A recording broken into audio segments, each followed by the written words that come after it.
Staff Sergeant Daniel Duke Harrelson stood in the doorway of the fire-base mess hall at Benoit and looked at the photograph pinned to the intelligence board. 6 men in jungle fatigues, lean to the point of gaunt, holding weapons that looked older than some of the privates in his platoon. Australian SAS. The caption read, "First Australian Task Force, Phuc Tuy Province, Specialists in Long-Range Reconnaissance." Harrelson had 220 pounds of muscle on a 6'2" frame.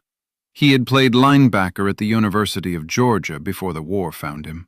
He had been in Vietnam for 11 months. He had walked more jungle than most men alive. He looked at the photograph for a long time.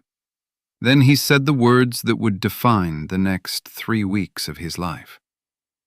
"Those guys look like they need a sandwich." Nobody laughed. Not because it wasn't funny, because Harrelson's platoon sergeant, Master Sergeant Big Roy Whitfield, was standing directly behind him, and Big Roy had spent 6 months as a liaison to the Australians in '67 and did not find jokes about the SASR particularly amusing. "Those guys," Big Roy said quietly, "have a kill ratio that makes our numbers look like a rounding error." Harrelson turned around. He was not a man who backed down from much. He was also not a man who ignored master sergeants with 3 combat tours and a chest full of decorations. "I've seen the numbers," Harrelson said. "I don't believe the numbers." Big Roy looked at him for a moment with the expression of a man who has watched a child touch a hot stove and knows there is no way to prevent what comes next. "You will," he said. What Harrelson did not know was that his comment had been overheard by Captain James "Jimmy" Briggs, the company commander, who had already been contacted by Colonel Frank Ostrovsky at brigade level about a cross-training initiative. The Australians at Nui Dat had requested American participation in a joint exercise. Ostrovsky wanted to send someone who would take the experience seriously and come back with actionable intelligence about Australian methodology. He had been considering several candidates. After hearing about Harrelson's comment, he made his decision immediately. The message went to Harrelson the next morning. He would deploy to Nui Dat for 2 weeks. He would observe Australian operations. He would write a report. Harrelson read the orders twice. Then he went to find Big Roy. "Is this punishment?" Big Roy was cleaning his M16 with the methodical patience of a man who had been cleaning rifles since before Harrelson was born. "It's an opportunity," Big Roy said, without looking up.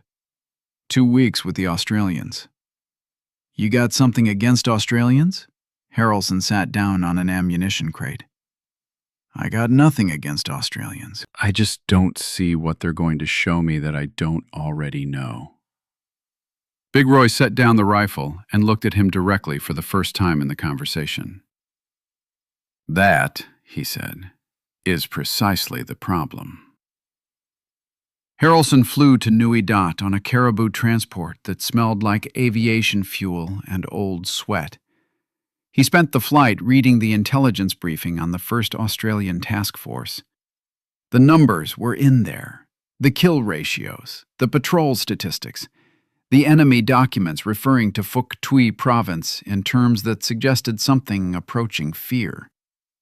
He read the numbers 3 times. He still did not fully believe them. The airstrip at Nui Dat was red dirt and heat shimmer. A Land Rover met him. The driver was an Australian corporal named Higgins, who was approximately 5'10", 160 pounds, and looked like he had been assembled from wire and old rope. He saluted without particular enthusiasm. "Staff Sergeant Harrelson, Corporal Higgins. I'll take you to the SAS compound." Harrelson threw his pack in the back of the Land Rover and got in. He looked at Higgins. Higgins looked at the road ahead. "You been with the SAS long?" Harrelson asked. 3 years. "How many patrols?" 22. Harrelson did the math. 22 long-range reconnaissance patrols. That was more than almost anyone he knew in American special operations. He recalibrated slightly, not because of the number, because of the way Higgins said it. Without pride, without performance. Just a fact, delivered like a weather report. They drove in silence the rest of the way. The SAS compound at Nui Dat was not what Harrelson expected. He had visited Special Forces compounds in Vietnam before. They had a particular energy. Weapons on display, physical culture visible, men maintaining fitness with the evangelical commitment of people who understood that their bodies were equipment. The SAS compound was quiet, almost unnervingly quiet. Men moved between buildings without urgency. There were no weights visible. No one was doing pull-ups on the door frames. The fitness culture that Harrelson associated with elite units was completely absent. Warrant Officer First Class Peter Bluey Caldecott met him at the entrance to the main building. Caldecott was 50, or looked it. Thin arms, a slight forward hunch. He moved like a man who had been sitting too long and had never quite straightened out. "Staff Sergeant Harrelson, welcome to Nui Dat." "Warrant Officer Caldecott, good to be here."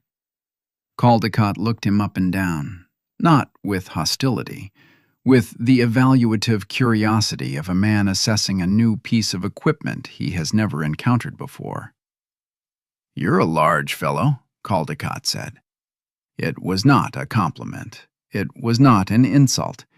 It was an observation delivered with the clinical detachment of a man noting that the weather was overcast. Harrelson had heard variations of this observation his entire military career, usually delivered with admiration or envy. Something in Caldecott's tone suggested neither. 220, Harrelson said. "Mostly working weight." "Right," Caldecott said. Then he turned and walked toward the building.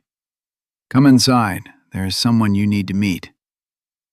The someone was Sergeant First Class Raymond Razor Dooley, patrol commander, 12 years in the regiment, 41 confirmed kills, and a list of intelligence coups that had contributed to enemy losses measured in the hundreds. Dooley was 5 feet 8 and weighed perhaps 155 pounds after a heavy meal. He had gray eyes that held the evaluative quality of a man doing arithmetic. Dooley shook Harrelson's hand without standing up. His grip was adequate, not impressive. He gestured at a chair. "Heard you're here to see how we operate," Dooley said. "That's the brief. And you're skeptical." Harrelson considered denying it. Dooley's expression suggested that denial would be pointless. "I've seen the numbers," Harrelson said. "I want to understand the method." "Fair enough." Dooley leaned back. "You'll deploy with us on Thursday. 6-day patrol into the long high hills. Primary objective is mapping Viet Cong movement patterns and cache locations. You'll be 4th in patrol order." "Who's ahead of me?" "Me, Corporal Davies, Private McLean." Harrelson looked at Dooley, at Davies, who was sitting in the corner reading a paperback novel, at McLean, who appeared to be sleeping. None of them were large men. None of them had the physical presence that Harrelson associated with elite soldiers. Davies was maybe 140 pounds. McLean, sleeping, looked like a graduate student on a field trip. "What's the physical standard for your unit?" Harrelson asked. Dooley looked at him steadily. "We don't have a physical standard in the conventional sense." "No fitness requirement?" "Endurance, enough to carry your pack for 10 days without breaking down. But no, we don't have a body weight requirement." Harrelson nodded slowly. He was trying to be diplomatic. He was not entirely succeeding. "In American special operations," he said carefully, "physical capability is considered a foundational element. The logic being that a stronger soldier can carry more, move faster, sustain higher intensity contact. Yes, Dooley said. We're aware of the American approach. And? And it works very well for American operations. Dooley paused. We'll talk about the difference after you've seen what we do. Thursday arrived. The pre-mission brief was conducted in a tent at 0430. The 6 patrol members, plus Harrelson, sat on crates.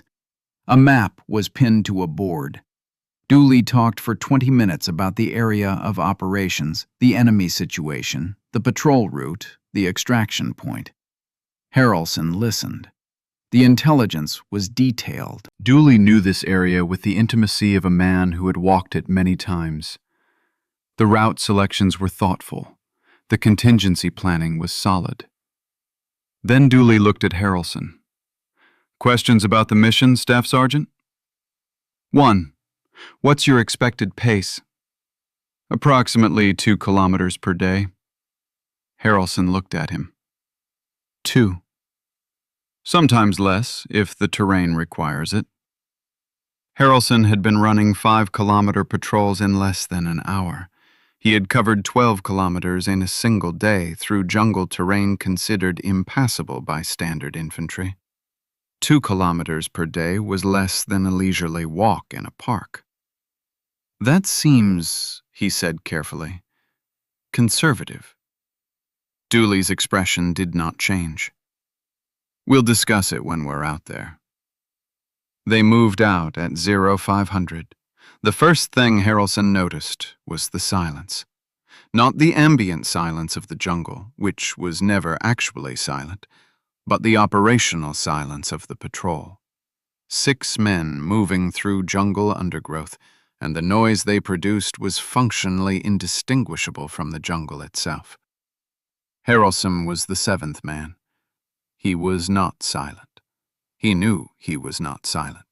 He had been trained in stealth movement. He was genuinely good at it by American standards. But within 50 meters of the wire, he understood that American standards and Australian standards were calibrated to entirely different tolerances. Dooley moved like running water. He chose his footfalls with a patience that made Harrelson's jaw tighten. 3 steps. Stop. Listen. 2 steps. Stop. The pace was so slow that Harrelson's muscles, accustomed to the sustained cardiovascular effort of longer patrol distances, began to protest in unfamiliar ways. Slow movement was harder than fast movement. He had known this intellectually. He had not felt it in his legs before. At 0700, they had covered less than 300 meters. An American patrol would have been 2 kilometers out by now. Harrelson's platoon, moving aggressively through similar terrain, could cover that distance in 40 minutes. Dooley stopped. His hand came up. The patrol froze. Harrelson froze with them. They held position for 8 minutes. Harrelson heard nothing unusual. Then Dooley's hand dropped and the patrol moved again. Detour around something Harrelson could not identify. Afterward, moving slowly, Harrelson thought about asking what Dooley had heard. He decided against it. Not now. Later. By mid-afternoon, they had covered perhaps 1 kilometer. The jungle had thickened. Harrelson's pack sat differently now. The weight redistribution of hours rather than the fresh load of the morning. He was not tired, not in any meaningful sense. His fitness gave him reserves that the other men in the patrol almost certainly did not possess. He watched Davies ahead of him in the order. Davies was a small man, economical in his movement, patient to a degree that seemed almost pathological. Davies never shifted his weight unnecessarily, never adjusted his pack with the habitual fidgeting that most soldiers unconsciously performed. He was as still during halts as the trees around him. Harrelson was still too, But his stillness was the stillness of restraint. He was actively holding himself in place. Davy's stillness was something different. It was the stillness of a man who had learned that movement was a choice, not a reflex. That evening they made camp in a position duly selected after 10 minutes of silent evaluation. No clearing, no cut vegetation. They occupied space that was already there, arranging themselves within existing cover with minimal disturbance to their surroundings. Cold rations, no fire. Harrelson ate a can of something that might have been beef stew and watched the jungle darken around them. Dooley sat beside him after the camp was settled. He did not announce his presence, he simply materialized. "You're doing well," he said. His voice was barely above a breath. "I've been on patrols before." "Not like this." Harrelson considered this. "No," he said, "not like this. The pace bothers you." "The pace is different from what I'm used to." Dooley was quiet for a moment. Outside, the jungle settled into its nighttime frequencies. Something moved in the canopy 60 meters north. "Can I ask you something?" Harrelson said. "Go ahead." "Why are your men so—" He searched for the word. "Small." Dooley looked at him with an expression that Harrelson could not quite read in the failing light. "By design," Dooley said. "Explain that." "A large man is harder to hide. He requires more calories to sustain. He generates more body heat in the jungle. His footfalls are heavier. His movement signature is larger." Dooley paused. "In this specific environment, additional mass is a liability we choose not to carry." Harrelson sat with this. He had 220 pounds of muscle that had been assembled over years of deliberate effort that had served him well in every operational context he had encountered. He had been told, implicitly and explicitly, that his physical development was an asset. "The American approach," he said, "is that additional physical capability translates to additional operational capability." "In some contexts, yes. In this context, no." "And you found that the performance difference is significant enough to make the physique difference intentional?" "We haven't found it," Dooley said. "We've operated on it for years. The evidence is in the mission records." Harrelson thought about the kill ratios again, the numbers that he had not believed. He was beginning, reluctantly, to believe them.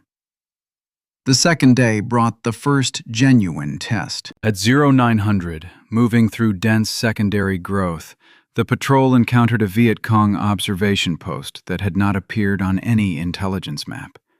Two men, well concealed, watching a trail junction from a position in the fork of a large tree. Harrelson did not see them until Dooley's hand came up and the patrol stopped. Then, following Dooley's sight line, he looked up and saw them. Two figures, black pajamas, weapons resting across their knees. They had not seen the patrol. Dooley's hand signals were precise and rapid. The patrol spread silently, establishing a position that gave fields of fire without overlapping angles. The entire process took 4 minutes and made less noise than the insects around them. Then they held. For 40 minutes, they held. The Viet Cong in the tree sat and watched the trail junction below them. The Australians watched the Viet Cong. Harrelson understood what Dooley was doing. They were not the target.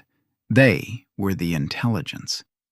Dooley wanted to know what these men were watching, what they reported, who they reported to. After 40 minutes, one of the Viet Cong climbed down from the tree. He moved east at a fast walk. The other remained. Dooley signaled the patrol to hold. They held for another 20 minutes. Then Dooley signaled one man, McLean, to follow the departing Viet Cong at distance. McLean moved. He was so quiet that Harrelson lost track of him within 15 meters. They held position for 2 hours. Willie photographed the observation post from multiple angles. He mapped the trail junction, noted the patterns of movement along it, recorded the timestamps of 3 separate Viet Cong who passed below them during the observation period. The remaining sentry never knew they were there. McLean returned after 90 minutes. He had followed the departing sentry to a camp approximately 600 meters east. He had sketched it. Estimated strength of 20 to 25 men. Supply cache visible at the camp's eastern edge. All of this information would go into a report. The rifle companies would receive that report.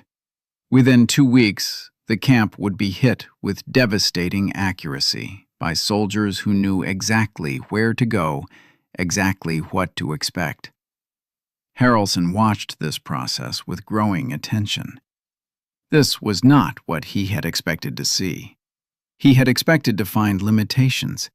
He had found, instead, a methodology so different from his own frame of reference that he was having difficulty evaluating it by any standard he had previously applied. That afternoon, Dooley signaled a halt, and they settled into cover behind a ridgeline overlooking a valley. Below them, clearly visible through the jungle canopy, a Viet Cong unit was moving along a stream bed. Harrelson counted 32 men, well armed, moving with the purposeful efficiency of soldiers who knew where they were going. 32 Viet Cong, 6 Australians, 1 American. Harrelson's instinct was immediate and specific. His training, his experience, his entire operational history said, there are people who need to be engaged. He had the firepower. He had the positioning advantage. He looked at Dooley. Dooley was already looking at him, as if he had anticipated exactly this moment. His expression carried a specific quality that Harrelson would later describe in his report as calm certainty. Not arrogance, not superiority, just the settled knowledge of a man who had made this calculation before and knew the answer. Dooley shook his head. A single, minimal movement. Harrelson held, every muscle in his body objecting. They watched the 32 men pass below them and disappear into the jungle to the north. Dooley photographed them, noted their equipment, their direction, their apparent unit cohesion, added it to the intelligence picture. When the last of them had gone, Dooley leaned close to Harrelson. Those 32 men, he breathed, will be accounted for by information we're building, not by a contact today that tells the enemy we're here and shuts down their movement for 3 weeks. We had them. We always have them if we're invisible.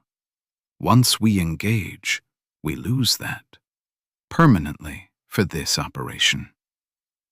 Harrelson lay on the ridge and looked at the empty valley below. He was thinking about a concept that American doctrine addressed but did not prioritize: the value of intelligence over the value of immediate engagement. American operations converted enemy presence into enemy casualties as rapidly as possible. The kill ratio was the metric. The metric was driven by contact. The Australians were driving a different metric.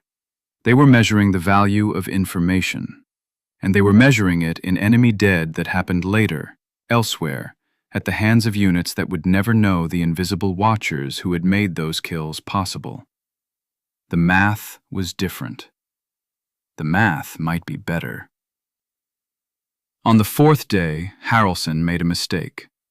It was a small mistake by any conventional standard.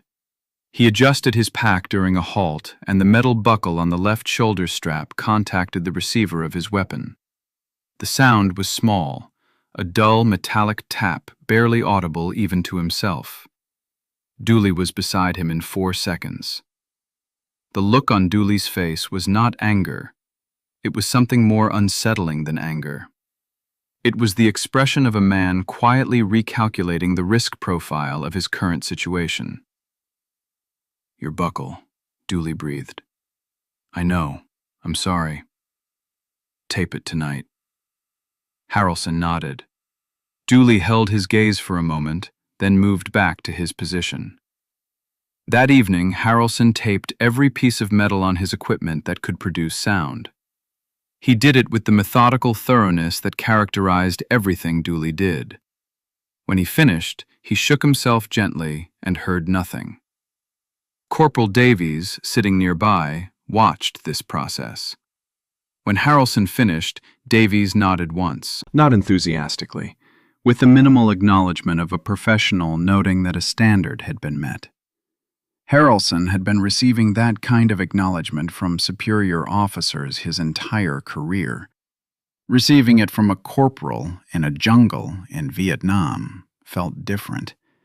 He was not sure how to process it. He processed it as progress. On the 6th day, they found the cache network. Dooley had been navigating toward a map grid that previous intelligence had flagged as a probable resupply point.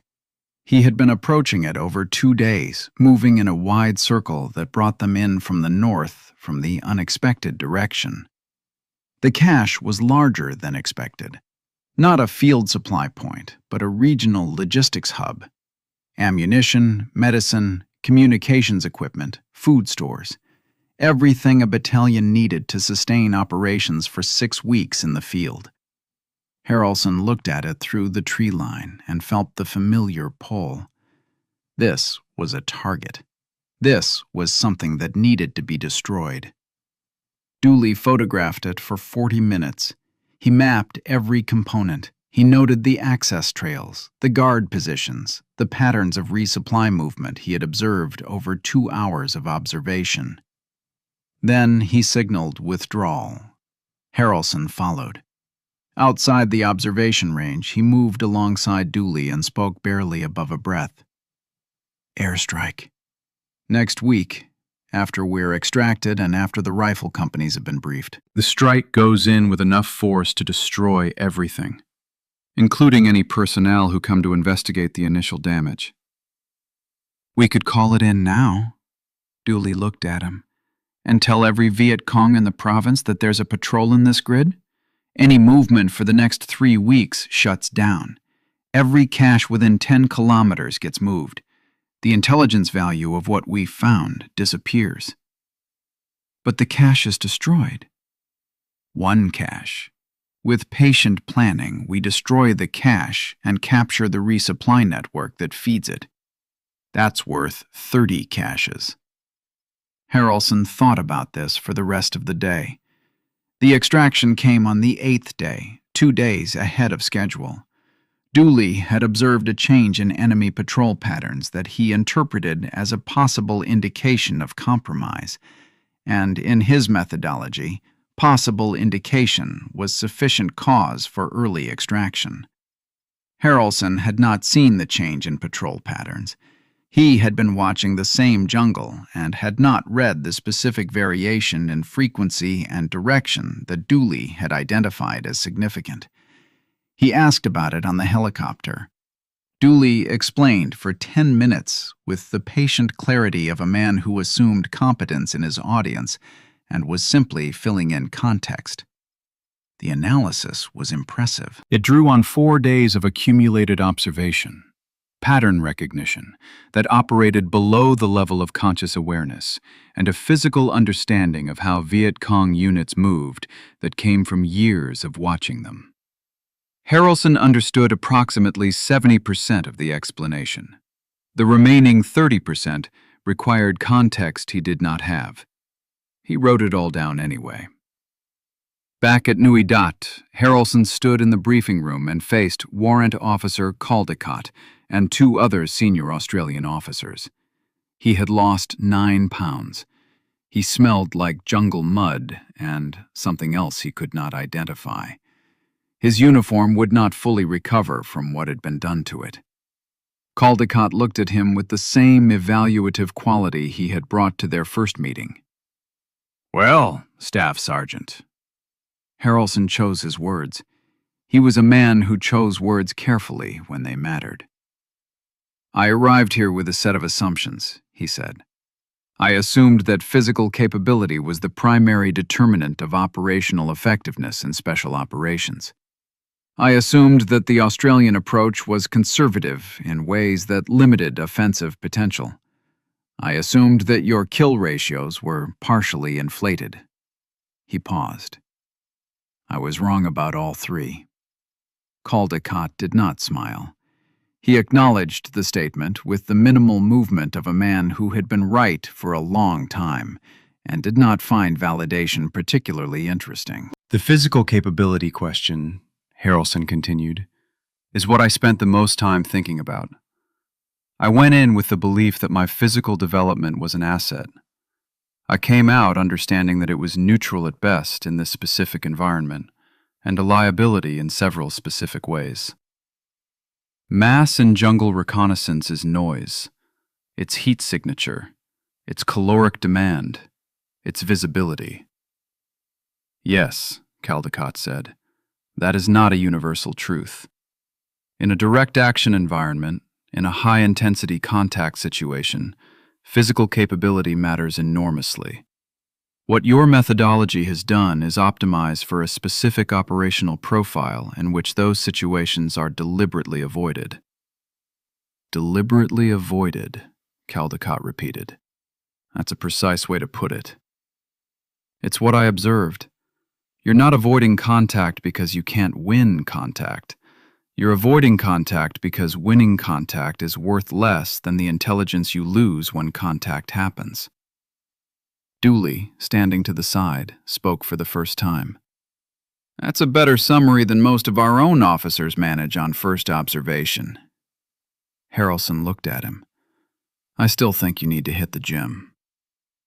The room was quiet for a moment. Then Dooley did something Harrelson had not seen him do in 8 days in the field. He laughed. It was a brief, quiet sound, but genuine. "The American aesthetic," Dooley said. "We're aware of it."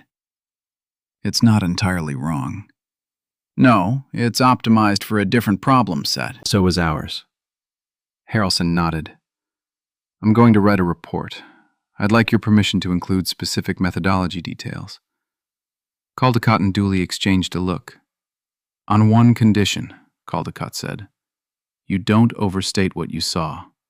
Don't write that we've solved jungle warfare.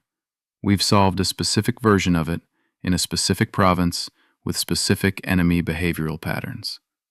American units that try to adopt our tactics without understanding our philosophy are going to have a bad time." "Agreed." "And," Dooley said, "send us someone else. Someone who can explain the American approach from the inside. We need to understand it as well as you now understand ours." Harrelson stood up. "I'll send Big Roy, Master Sergeant Whitfield. He'll be the most useful person I know for this." "Big Roy," Caldecott repeated. "He's bigger than me." Caldecott's expression did not change, but something behind his eyes suggested that he found the universe's sense of irony at least mildly interesting. The report Harrelson wrote was 42 pages.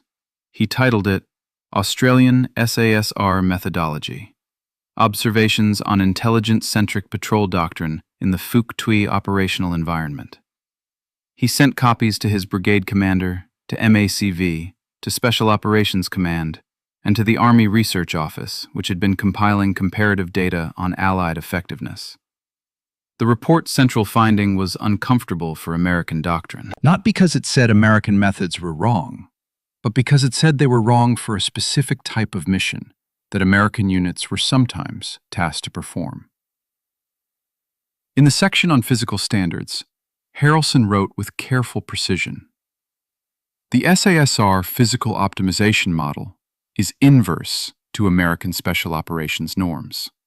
Where American units develop maximum physical capability on the assumption that greater capability creates operational advantage, Australian SASR selects and trains for a physical profile that minimizes the operational signature cost of human presence in denied areas. This is not a lesser standard. It is a different standard, optimized for a different problem. He also wrote, I arrived at Nui Dat prepared to find limitations in Australian methodology that would explain performance discrepancies between their reported results and those of comparable American units. I did not find limitations. I found a coherent system that achieves its objectives with a consistency that American reconnaissance doctrine does not currently match in this specific environment. The report was classified secret. It remained classified for 18 years. The impact was not immediate. American doctrine did not pivot. American units did not begin training for the lean, slow, invisible patrol profile that Dooley and his men had perfected. The culture was too committed. The aesthetic was too embedded. The physical culture of American special operations was part of its identity in ways that no 42-page report was going to redirect. But the ideas moved. Slowly, through the professional military education system, through after-action reports, through the informal networks of officers who had been to Vietnam and compared notes. The emphasis on intelligence gathering over direct action found its way into doctrine. The concept of operational signature, the idea that a unit's physical and acoustic presence in an area had measurable operational costs, entered the vocabulary of special operations planning. Harrelson spent the rest of his Vietnam tour as an aggressive and effective combat soldier. He maintained his physical culture. He continued to hit the gym with the evangelical commitment of a man who believed in the gospel of physical development. His platoon respected him. His senior NCOs trusted him. He was, by every conventional metric, excellent at his job. But he also thought differently now. He thought about operational signature in ways he had not before. He thought about when contact was worth its cost, and when observation was worth more than action. He thought about the specific profile of the specific mission, and what it actually required, rather than what his instincts and training and physique wanted to deliver. That was Dooley's gift to him. Not a better way to be a soldier, a more precise understanding of what kind of soldier a specific moment required. In 1971, back in the United States, Harrelson was teaching a course on small unit tactics at Fort Bragg. A young sergeant raised his hand during a session on patrol methodology. Sergeant Harrelson, what's the most important physical attribute for a reconnaissance patrol? Harrelson considered the question.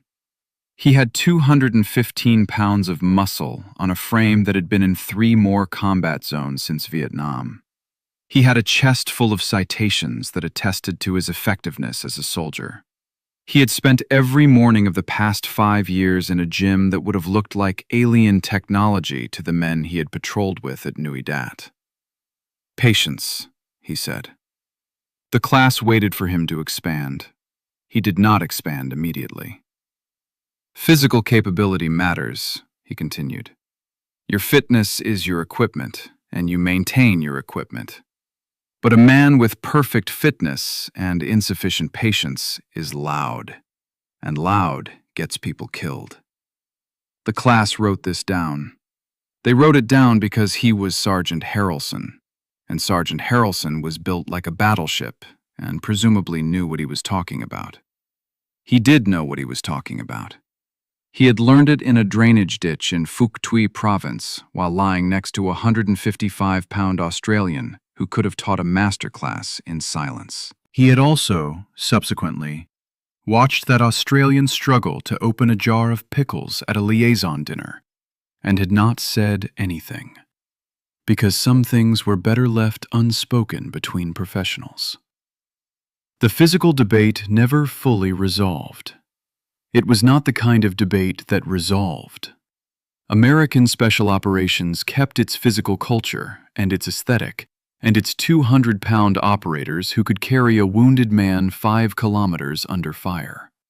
The Australian SASR kept its lean profile and its invisible patrols, and its kill ratios that made American statisticians quietly uncomfortable. Both were right. Both were right for their specific problem. The war in Vietnam produced many lessons. Most of them were learned too late to change the outcome. The tactical lessons, the ones about patience and stealth, and the value of information over immediate action, outlived the strategic failures that surrounded them. Dooley ran 47 patrols before rotating out in 1968. He returned to Australia and went back to civilian life without writing a memoir or seeking recognition, or doing anything that would have indicated awareness that he had helped develop techniques now taught in special operations schools worldwide. Harrelson tried to contact him in 1982, when researchers were compiling an oral history of Vietnam-era special operations. Dooley declined to be interviewed. Harrelson was not surprised. It was, he had come to understand, entirely consistent with the methodology. Do the work. Leave no signature. Let the results speak. The results were still speaking. The photograph Harrelson kept was not the one from the intelligence board, the one that had triggered his original comment about sandwiches. It was a photograph taken at Nui Dat after the extraction, on the tarmac beside the helicopter that had brought them out. 6 Australians and 1 American. Dooley in the center, compact and expressionless. The others around him, all of them looking like men who had just completed a Tuesday rather than 8 days in enemy territory. Harrelson on the end, visibly larger than everyone else, by a margin that the photograph's perspective did not diminish. He looked, in the photograph, like a man who had been shown something he could not yet fully articulate. He had. It had taken him 3 years to articulate it clearly enough to be useful. The articulation, when it came, was simple. There is no universal soldier. There is only the soldier that a specific mission requires. The gym remained in Harrelson's life until he was in his 60s, and his knees finally registered a formal complaint. He never stopped believing in physical capability as a foundation. He never stopped believing that a stronger soldier was, in all else being equal, a better soldier. He also never stopped believing that in Phuoc Tuy Province, in October of 1966, a 155-pound Australian with no discernible muscles and a patrol pace of 2 kilometers per day had shown him something that none of his considerable size and strength could have taught him on its own. The balance of those 2 beliefs was, he would tell anyone who asked, the most useful thing he had learned in 30 years of military service. That, and the importance of taping your metal buckles before you go into the field. The jungle does not forgive noise. It doesn't matter how big you are. 9:22 a.m. The cross-training program that Harrelson had recommended in his report was approved 6 weeks after he submitted it. 3 American Special Operations teams would rotate through Nui Dat over the following 4 months. Each team would spend 2 weeks observing Australian SASR operations. Each team would submit a report. The first team arrived in December of 1966. They were led by Master Sergeant Clayton Clay Beaumont, who was 6'3" and 230 pounds, and had been told by Harrelson personally what to expect. Beaumont had listened carefully. He had nodded in the right places. He had asked intelligent questions. He had then arrived at Nui Dat and spent the first 48 hours quietly cataloging every physical limitation he observed in the Australian operators around him. He was not wrong about the limitations. He was wrong about what they meant. Caldecott met with him on the 3rd day. "You've been assessing our physical profile," Caldecott said. It was not a question. Beaumont had the grace to look mildly uncomfortable. "Professional habit," Beaumont said. "Of course. And your assessment?" Beaumont chose his words with the care of a man who had been warned that honesty was both required and consequential. Your men are lean, well below American physical standards. I would not pass most of them through the initial fitness evaluation for our program. No, Caldecott agreed. You wouldn't. And yet, the operational results suggest that something in my evaluation framework is missing a variable. Caldecott lit a cigarette and looked at him through the smoke. Several variables, he said. But you've identified the right problem. Come with me. He walked Beaumont to a room in the back of the main building that Harrelson had not been shown. It was a small room with maps on every wall and a table covered in acetate overlays. A captain named Forsyth was working at the table. He looked up, nodded at Caldecott, and went back to work. The maps showed Phuc Tuy province in a level of detail that Beaumont had not seen in American intelligence products for this area. Movement patterns, cache locations, unit positions, trail networks, supply line relationships, all of it built from patrol reports going back 2 years. This, Caldecott said, is what our physical profile produces. The men who are too small to pass your fitness evaluation built this intelligence picture. They built it by being invisible, long enough to observe without being observed. No man larger than our standard could have built this. Not here. Not in this jungle. Beaumont stood at the map table for a long time. This is comprehensive, he said finally. It's the most complete picture of Viet Cong logistics in this province that exists anywhere in Allied intelligence. It was built by men who cannot bench press as much as you. Beaumont smiled slightly. That's a direct argument. You're a direct man. I've been told to expect that from Americans. Is it working? Caldecott looked at the maps. Ask me again after you've been on a patrol. Beaumont went out 4 days later with a different patrol team, led by Sergeant Alan Spanner Jarvis. Jarvis was the least physically impressive man Beaumont had encountered in a military context since a filing clerk at Fort Benning who had been technically classified as active duty. He was 5'7", 148 pounds, with the posture of a man who had spent his formative years being told he was not quite large enough for whatever he was attempting.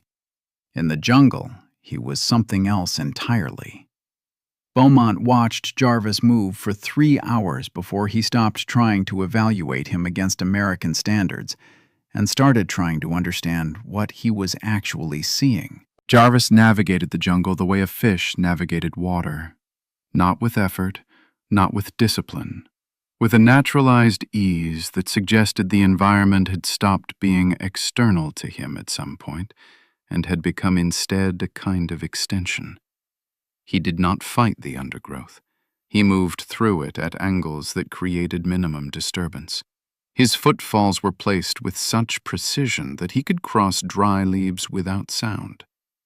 In 12 years of military service, Beaumont had met perhaps 4 men who moved the way Jarvis moved, and all 4 of them had been much larger, which had always contributed to his assessment that their movement quality was a function of their physical development. Jarvis was dismantling that assessment in real time. On the second day, they found a Viet Cong communications relay point. 2 men, a radio, a schedule book that outlined transmission windows for 6 other units in the province. The intelligence value was significant. Jarvis photographed everything and withdrew without engagement. Beaumont understood the withdrawal. He did not fight it. He was learning. On the 4th day, Beaumont made the same mistake Harrelson had made, and a version of the same mistake every American who had ever been on one of these patrols had made. He saw a target, and he wanted to engage it. Not impulsively, not without tactical consideration. He saw a legitimate target. He had the capability to engage it, and he raised it with Jarvis during a rest halt. 2 men, he said quietly. Supply carriers. We take them, we have prisoners. Intel value. Jarvis looked at him with the patient expression of a man who had heard this argument many times. And when they don't report in? Their unit sends a search party. Their unit sends a search party into this grid. We extract. The grid goes cold for 6 weeks. 3 patrols worth of observation time is lost. The intelligence we were building about movement patterns in this section resets to 0. Beaumont was quiet. 2 prisoners, Jarvis continued, against 6 weeks of movement intelligence in a province where we have the only comprehensive picture. That's not a trade I'm authorized to make. What if I ordered it? Jarvis looked at him steadily. You're an observer, Sergeant Beaumont. You have no operational authority on this patrol. If you did, and if you ordered it, I would refuse and extract the patrol immediately. The quiet between them was not hostile. It was the quiet of 2 men operating from genuinely different frameworks, neither of which was wrong in absolute terms, trying to find common language. You'd leave me behind? Beaumont asked. I'd invite you to come with us. Leaving would be your choice. Beaumont thought about Harrelson's report. He had read it 3 times before deploying. He had thought he understood it. He was now understanding that reading about a framework and operating within it were separated by a distance that no amount of reading could fully close. Explain the calculus to me again, he said. From the beginning. Jarvis explained it. 30 minutes, still voice, the patrol holding position around them.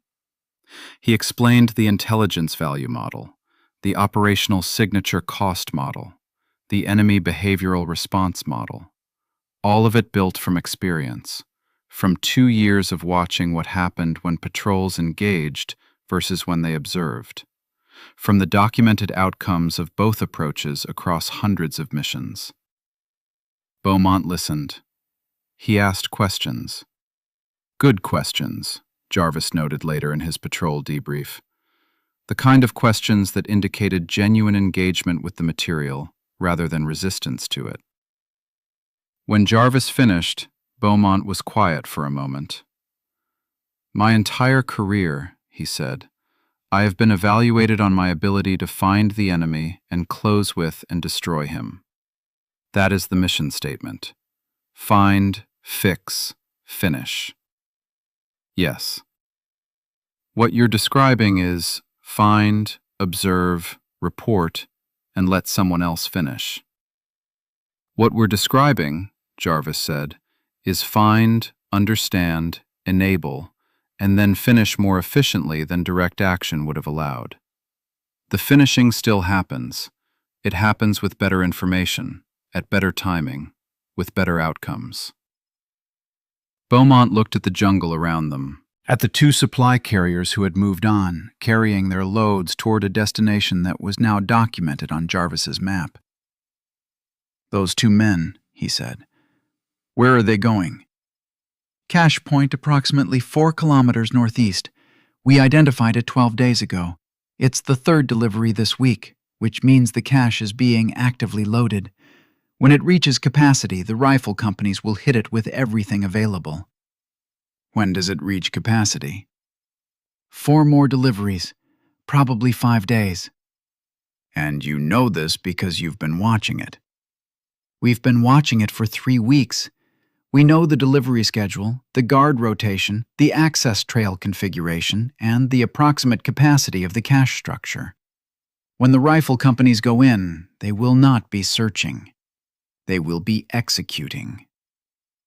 Beaumont was quiet for a long time. Then he said, I owe Harrelson an apology. What did you tell him? I told him he had been converted by proximity, that spending time with a unit makes you see their strengths without seeing their limitations. And now? Now, I think he described what he saw accurately, and I was the one with the limitation. Jarvis nodded once, the minimal acknowledgement that seemed to be the Australian Special Operations standard for significant concessions. They moved out. The patrol continued. Beaumont's report was 38 pages. It covered much of the same ground as Harrelson's, but from a different angle. The angle of a man who had arrived more skeptical and departed more converted. The combination of the two reports, circulated together through Special Operations Command, had an impact that neither alone would have produced. The operational signature concept entered the planning vocabulary. The intelligence first methodology was studied. Cross-training continued. But the gym stayed. That was never going to change. American Special Operations culture was built around the physical standard in ways that went beyond operational logic. It was identity. It was selection. It was the visible marker that distinguished the unit from conventional forces. You could not argue a culture out of its identity with a patrol report, no matter how well documented. What you could do was add a layer. Alongside the physical culture, alongside the direct action capability, alongside the find, fix, finish doctrine, a complementary understanding developed. The understanding that in specific environments and specific mission profiles, the most effective operator was not necessarily the largest one, and the most effective action was not necessarily the most immediate one. That understanding was the Australian contribution. It did not replace American methodology. It informed it. And in the specific context where it applied, it saved lives by the 100, possibly by the 1,000, in ways that no memorial wall would ever enumerate because the deaths it prevented never happened. That is the hardest kind of effectiveness to quantify. The outcomes that did not occur, the ambushes that were never walked into because the patrol had observed and mapped and already knew where the ambush would be.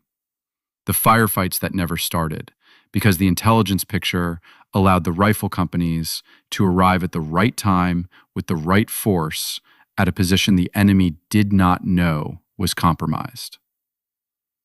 Harrelson thought about this sometimes. In 1973, after the American withdrawal, he sat in his office at Fort Bragg and looked at the photograph from Nui Dat and thought about the mathematics of prevention. How many American soldiers had not died in Phuc Thi province because of what Dooley and Jarvis and the others had built invisibly in the jungle over 6 years? How many ambushes had been preempted? How many supply lines had been cut before they could deliver the materiel that would have killed American and Australian and South Vietnamese soldiers? The number was not calculable, but it was not zero. In 1978, Harrelson was at a conference in Washington where military historians and practitioners were discussing lessons learned from Vietnam. A colleague from his early career, now a full colonel, made a presentation that argued the Australian SASR methodology was essentially inapplicable to American forces because of fundamental doctrinal and cultural differences. The argument was not wrong in every respect. The cultural differences were real. The doctrinal differences were real. Harrelson waited until the question period. Colonel, you've argued that the Australian methodology is not transferable because of the physical and cultural profile differences. I'd like to push back on the framing. The colonel looked at him. They had known each other for 15 years. The colonel knew that when Harrelson pushed back, there was usually a reason worth hearing. Go ahead, Dan. The Australian methodology is not transferable wholesale. That's accurate. But the core conceptual innovation, that operational signature, has a cost that must be weighed against tactical gain. That intelligence value is often superior to immediate engagement value. That patience in a reconnaissance context is not passivity, but a form of aggressive action. Those ideas are transferable. We've transferred them. They're in doctrine now, incompletely, but they're there. You're describing an influence rather than an adoption. Yes, and I'm arguing that the influence is undersold in this kind of analysis. We don't need to become the SASR to apply their insights. We need to understand their insights well enough to know when our profile applies and when theirs does. The colonel was quiet for a moment. You spent time with them. 8 days in 66 and several liaison visits afterward. And you came back a convert. Harrelson considered the word. He had been called a convert before, by Beaumont, before Beaumont had become one himself. I came back with a more complete picture, he said. I was never unconvinced of the American approach. I was unconvinced that it was the only approach. Those are different positions. The colonel nodded slowly. Around the room, other officers were listening with the specific quality of attention that indicated the discussion had moved past polite conference engagement into something with more substance. What would you tell a young officer today? The colonel asked. About the Australian contribution? How do you summarize it? Harrelson thought about Dooley in the jungle, barely visible, absolutely still. He thought about Jarvis explaining the intelligence value model in a patient 30-minute whisper. He thought about Caldicott's map room, covered in 2 years of invisible observation made visible. I'd tell them, he said, that the most powerful thing a soldier can do is sometimes nothing. Not passivity, not hesitation, but the deliberate, disciplined choice to observe rather than act, to build knowledge rather than expend force, to be so invisible that the enemy's behavior remains natural and therefore readable. He paused. And then I'd tell them to hit the gym anyway. Because when the observation is done and the intelligence is complete and the rifle companies go in, you want to be the person going through the door. The room laughed, not dismissively, with the recognition of people who understood that both things were true simultaneously, and that holding them in tension was the actual professional challenge. Harrelson sat down. The colonel made a note on his legal pad that Harrelson never saw. The note read, "Get Harrelson to write this up for the journal." Harrelson did write it up.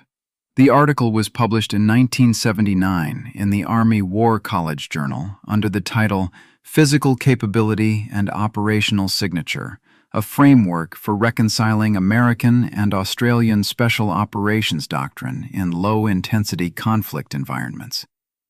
It was not widely read at the time. 30 years later, it was assigned reading at every major special operations school in the English-speaking world. Dooley was tracked down by a military historian in 1984. The historian had been compiling oral histories of Vietnam-era special operations and had worked through every available contact to find surviving members of the patrol that had hosted Harrelson in '66. Dooley was living in Queensland. He was 50 years old, working in land management, and declined to be interviewed by mail, by telephone, and in person when the historian made the trip north. At the door of his house, the historian made one last attempt. "Sergeant Dooley, the methodology your unit developed is being taught in special operations schools worldwide.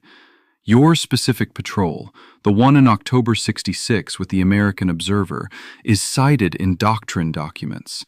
You're part of military history, whether you participate in documenting it or not." Dooley stood in his doorway with the particular stillness that had apparently been a permanent feature of his personality since before Vietnam. "I know," he said. "Doesn't that mean anything to you?" Dooley was quiet for a moment. "It means the job was done right," he said. "That's what it means." He closed the door without hostility, simply closed it, the way a man closes a door when a conversation has reached its natural end. The historian stood on the porch for a moment. Then he wrote in his notebook, "Subject consistent with operational profile. Low signature even in civilian context. Results speak for themselves." He drove back to Brisbane thinking about what it meant to be so thoroughly defined by a methodology that you applied it to your own life without apparent awareness that you were doing so. Dooley had been invisible in the jungle. He was invisible in retirement. Not because he was hiding, because invisibility had become, at some point, simply who he was.